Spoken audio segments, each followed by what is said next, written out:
Here we discuss the solution of a problem from algebra. The problem is on group theory. This question has appeared in CSIR-UGC National Eligibility Test held on 26th November 2020, and this question is from the section C and it carries 4.75 marks. The problem is, let SL2Z is equal to the set of all 2 by 2 matrices A, B, C, D belongs to M2Z such that AD minus BC is equal to 1, and for any prime P, let gamma P is equal to the set of all those 2 by 2 matrices A, B, C, D belongs to SL2Z, where A and D both are congruent to 1 mod P and B and C both are congruent to 0 mod P. Which of the following are true? Option 1. Gamma P is a subgroup of SL2Z. Option 2. Gamma P is not a normal subgroup of SL2Z. Option 3. Gamma P has at least two elements. Gamma 4. Gamma P is uncountable. Solution. We have SL2Z is equal to the set of all 2 by 2 matrices A, B, C, D belongs to M2Z such that AD minus BC is equal to 1. Here M2Z is a set of all 2 by 2 matrices with the entries coming from the set of integers Z. This SL2Z now forms a group under matrix multiplication. We have for any prime P, gamma P is the set of all those 2 by 2 matrices coming from SL2Z. The matrix is of the form A, B, C, D, where A and D both are congruent to 1 mod P and B and C both are congruent to 0 mod P. Clearly, gamma P is a subset of SL2Z. Why? Because the elements of gamma P are the elements of SL2Z with this condition. So clearly, gamma P is a subset of SL2Z. Note that this matrix, 2 by 2 matrix, whose first row is P square Mn plus 1 Pn, second row Pm1 belongs to gamma P. Why? P square Mn plus 1 is congruent to 1 mod P and 1 is congruent to 1 mod P.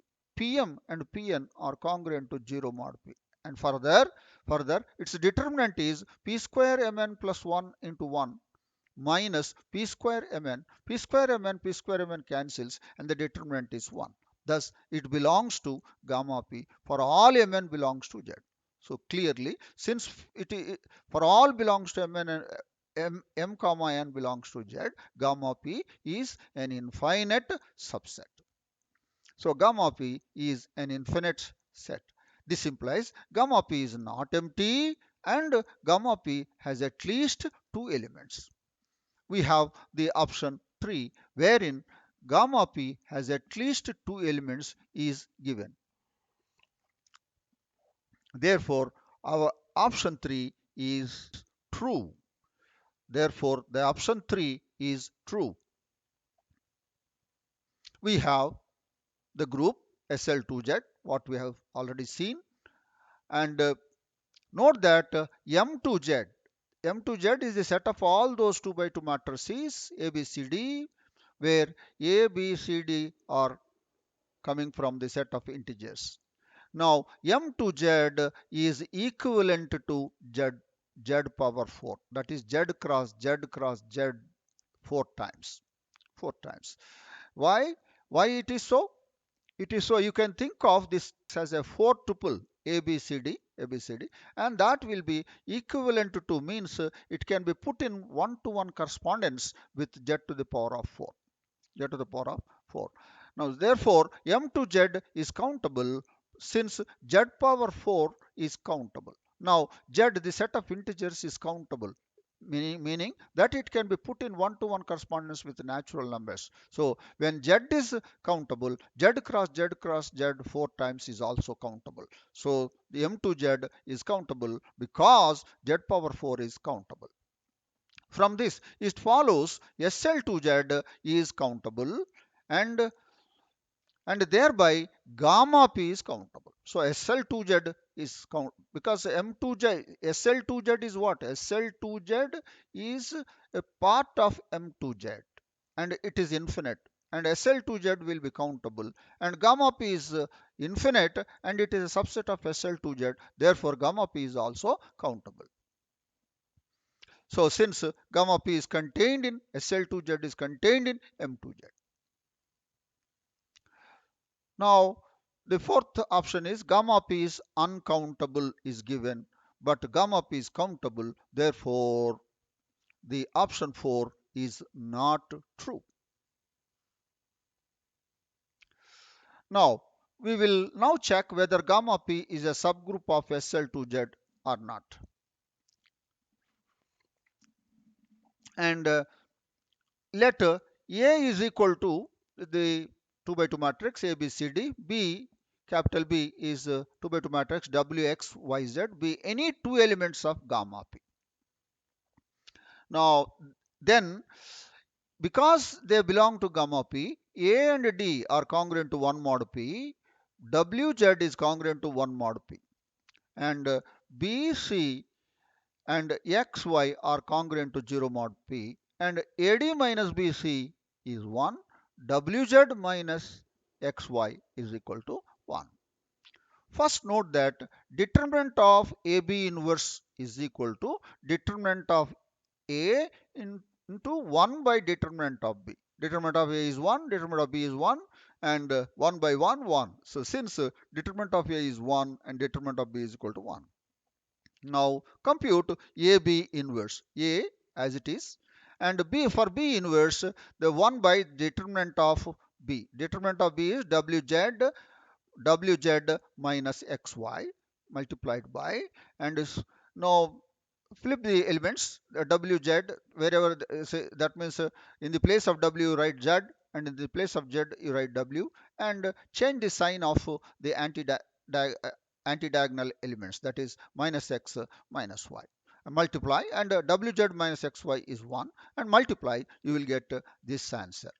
And let this be the 2 by 2 matrix STUV, where S is AZ minus BY, where S is AZ minus BY, and you see AZ minus BY is congruent to 1 mod P, since AZ is congruent to 1 mod P, therefore AZ is congruent to 1 mod P, and B is congruent to 0 mod P, therefore BY will be congruent to 0 mod P. Thereby the answer will be 1 only. The answer will be 1. And T, the value of, and we have checked up V is equal to minus Cx plus dW.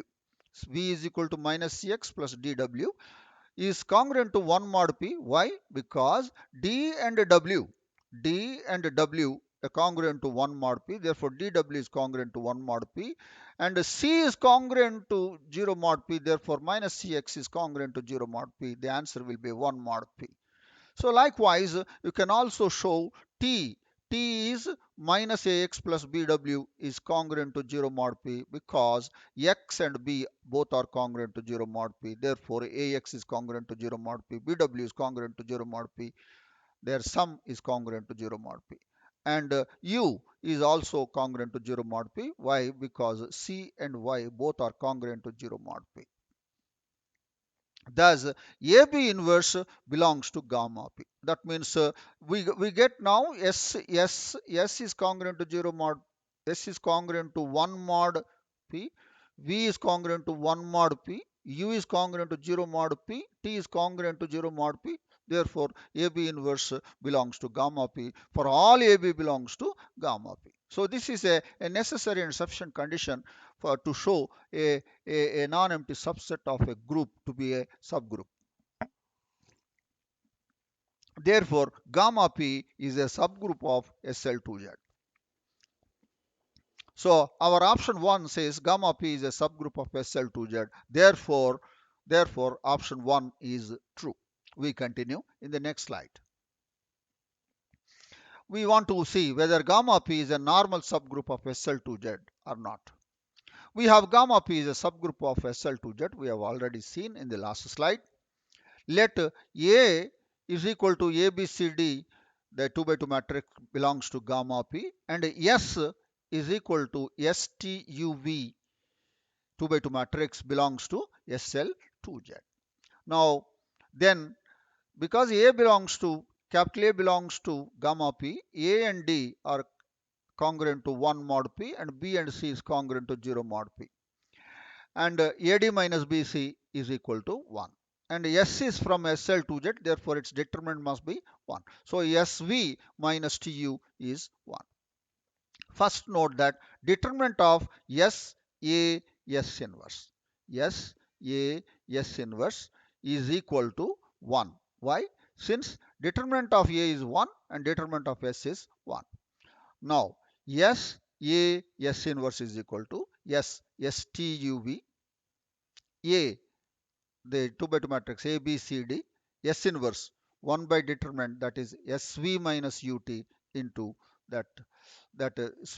Now switch the elements, diagonal elements, switch the diagonal elements V and S, and change the sign of the anti-diagonal elements. And when you multiply, you will get the 2 by 2 matrix W, X, Y, Z, where W is computed, X is computed, Y is computed and written, and Z is computed and written.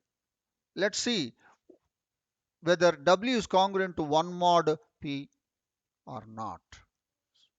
And the remaining conditions also we will see. So this is what we have seen in the last slide. So these are the elements W, X, Y, Z of SA S inverse.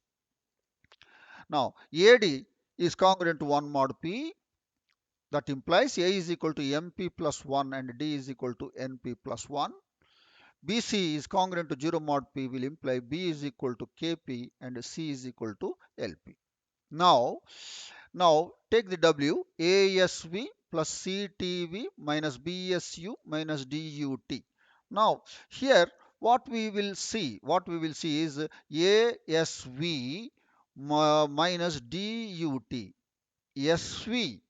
So A is congruent to 1 mod P, ASV is congruent to SV, and D is congruent to 1 mod P, DUT is congruent to UT. So SV minus UT. So ASV minus DUT is congruent to SV minus UT, and CTV is congruent to 0 because C is congruent to 0. BSU congruent to 0 because B is congruent to 0. So the answer is congruent to SV minus UT, but SV minus UT is 1 and it is all modulo P.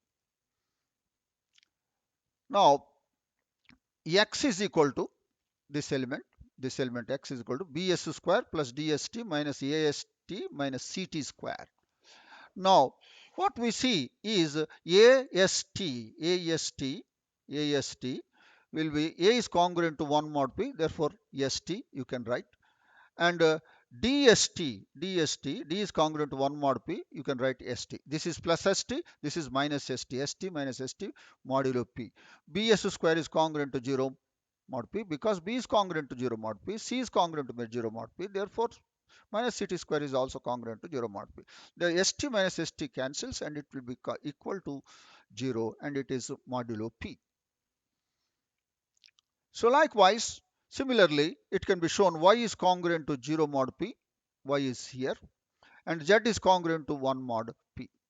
Thus, SAS inverse belongs to gamma P. Why? It is equal to WXYZ, where W and Z are congruent to 1 mod P and X and Y are congruent to 0 mod P. Therefore, it belongs to gamma P. And WZ minus XY is, we have already seen determinant of SAS inverse is 1.